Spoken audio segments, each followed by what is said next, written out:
சாந்தி. 26/3/2025 காலை முரளி. ஓம் சாந்தி.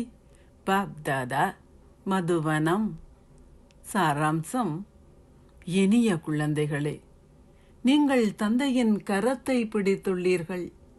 வீட்டில் உங்கள் குடும்பத்துடன் வாழ்கின்ற போதிலும் தந்தையை தொடர்ந்து நினைவு செய்வதன் மூலம் நீங்கள் தமோ பிரதானில் இருந்து சதோ பிரதான் ஆகுவீர்கள்.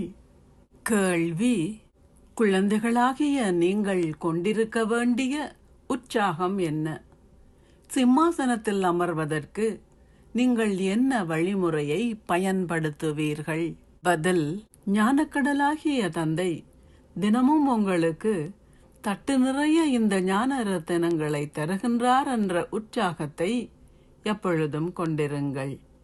நீங்கள் எந்த அளவிற்கு யோகத்தில் இருக்கின்றீர்களோ அந்த அளவிற்கு உங்களுடைய புத்தி தொடர்ந்தும் தூய்மை ஆகும். இந்த அனாதியான ஞான இரத்தினங்கள் மாத்திரமே உங்களுடன் சேர்ந்து வரும். நீங்கள் சிம்மாசனத்தில் அமர்வதற்கு தாய் தந்தையை முழுமையாக பின்பற்றுங்கள். அவருடைய ஸ்ரீமத்திற்கு ஏற்றவாறு முன்னேறி செல்லுங்கள்.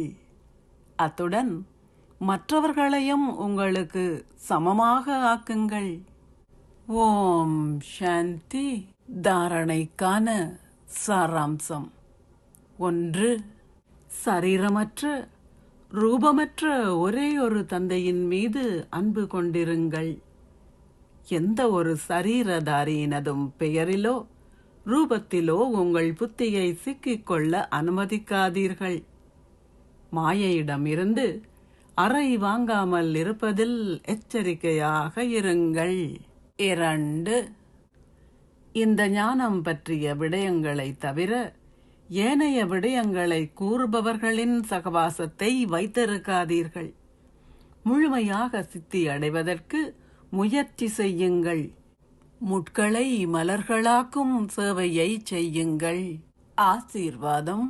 நீங்கள் வேறு எவருக்கும் அன்றி ஒரே ஒரு தந்தைக்கு சொந்தமாக இருக்கும் விழிப்புணர்வுடன் யோகி யுக்தாகி பந்தனத்தில் இருந்து விடுபடுவீர்களாக. இது இப்போது வீடு திரும்புவதற்கான நேரமாகும். அதனால் நீங்கள் பந்தனத்தில் இருந்து விடுபட்டு யோகி யுக்தாக இருக்க வேண்டும்.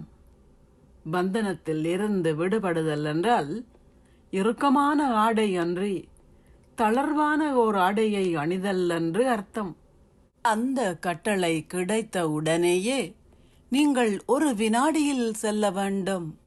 பந்தனத்தில் இருந்து விடுபட்டும் யோகி யுக்தாகவும் இருக்கும் ஸ்திதியின் ஆசீர்வாதத்தை பெறுவதற்கு சதா இந்த சத்தியத்தை உங்களின் விழிப்புணர்வில் வைத்திருங்கள்.